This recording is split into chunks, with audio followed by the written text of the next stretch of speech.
Oh, excited.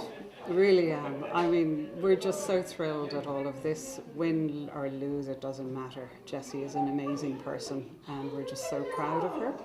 And just so thrilled to have this opportunity in a world of turmoil to have a positive thing to be celebrating among friends and family. Really, really thrilled. We feel she's fabulous. We're not worried about tonight. We're thinking tonight is going to happen as a lovely Oscar night. We feel she has achieved this success and has been chosen by her peers to be this person regardless of the outcome. The opening of an envelope isn't going to change the essence of Jessie, or isn't going to change her level of success or her feeling about herself or our feeling about her.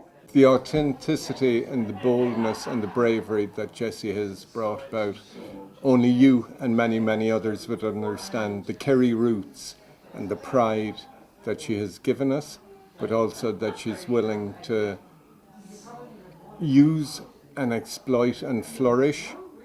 And take a risk. And take a risk. We're so, so proud of her.